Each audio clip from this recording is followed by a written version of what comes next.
Assalamualaikum warahmatullahi wabarakatuh. Perkenalkan, nama saya Sahril, kelas manajemen Hanim C0122.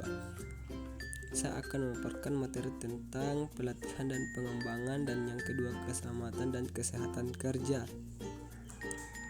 Adapun pelatihan dan pengembangan adalah usaha yang tercerna dari organisasi untuk meningkatkan pengetahuan, keterampilan, dan kemampuan pegawai.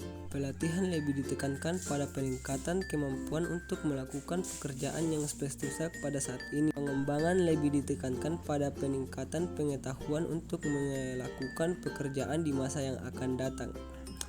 Adapun materi manfaat pelatihan, yang pertama, pegawai yang baru direkrut belum memahami secara benar bagaimana melakukan. Kedua, perubahan dalam lingkungan kerja dan tenaga kerja.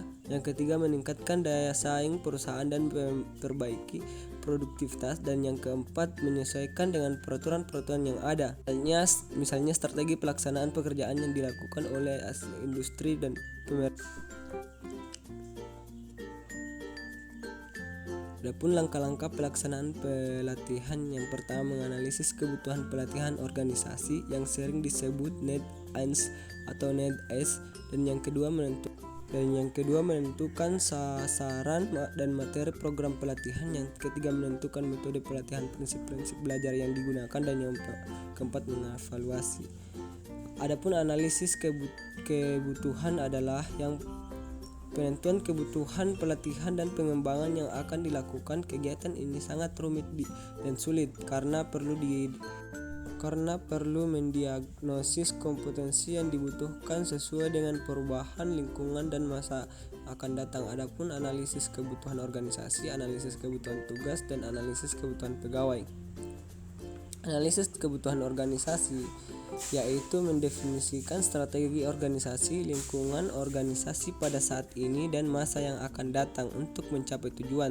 Tantangan lingkungan menghendaki kompetensi pegawai ditandai dengan lingkungan persaingan yang makin ketat sebagai akibat globalisasi, yaitu kecenderungan peningkatan outsourcing, perubahan teknologi, keanekaragaman pegawai.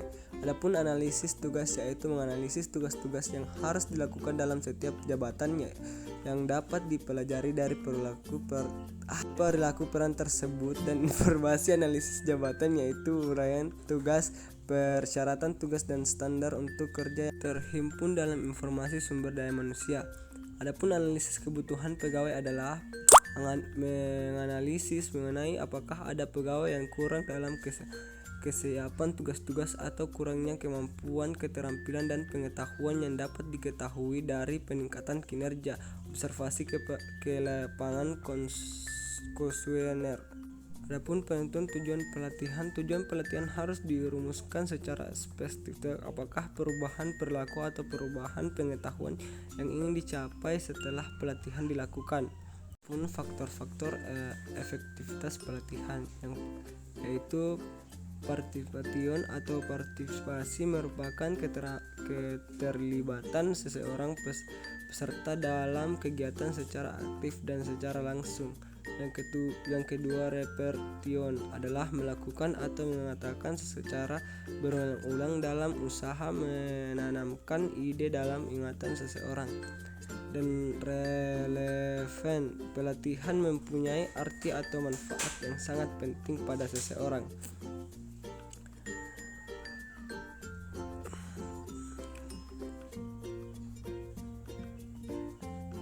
Adapun evaluasi pelatihan dan pengembangan. Evaluasi pelatihan dilihat dari efektif pelatihan dikaitkan dengan reaksi peserta terhadap isi dan proses pelatihan. Yang kedua, pengetahuan yang diperoleh melalui pengalaman pelatihan. Ketiga, perubahan perilaku, dan keempat, perbaikan pada organisasi.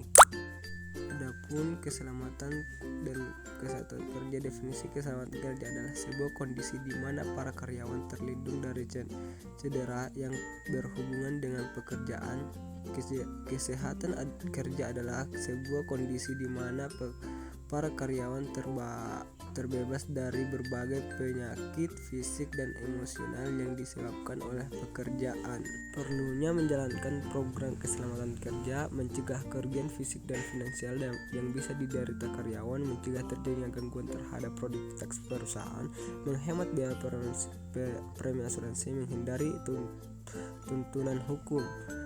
Adapun fokus program keselamatan kerja difokuskan pada dua aspek, yaitu perilaku kerja, bentuk sikap karyawan yang pro keselamatan kerja, mendorong upaya seluruh karyawan untuk mewujudkan keselamatan kerja mulai dari manajemen puncak hingga karyawan level terendah, dan kondisi kerja yaitu mengembangkan dan memelihara lingkungan kerja fisik yang aman, misalnya dengan menyediakan alat-alat pengamanan.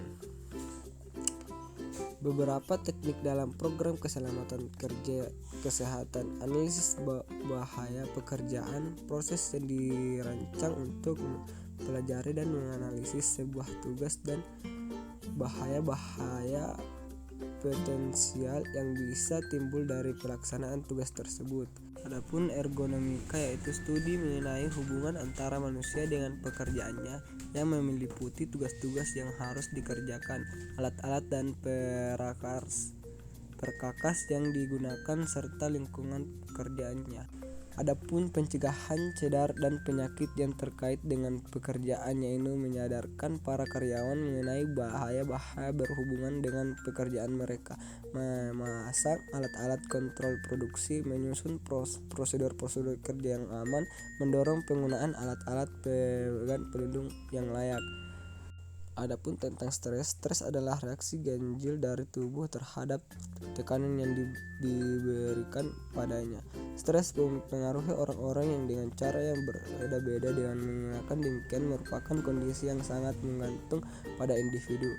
Peristiwa tersebut bisa membuat seseorang mengalami stres yang sangat tinggi, tapi tidak bagi orang yang lain.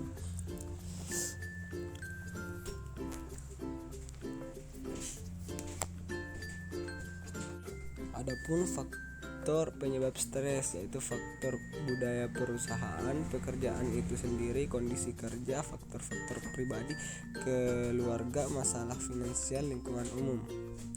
Adapun cara untuk mengolah stres, yaitu olahraga, mengikuti kebiasaan diet yang sehat, menetapkan situasi yang penuh stres dalam perspektif yang berbeda, menemukan seseorang yang mau mendengar, membangun keteraturan dalam hidup, kenali berbagai keterbatasan diri, bersikap tegar, menghindari kendali semua.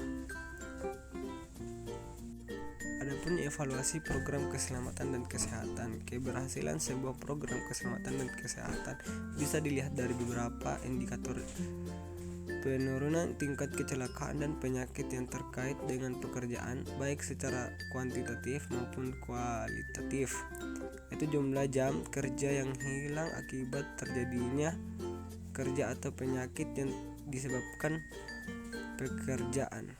Mungkin sekian dari saya akhiri. Assalamualaikum warahmatullahi wabarakatuh.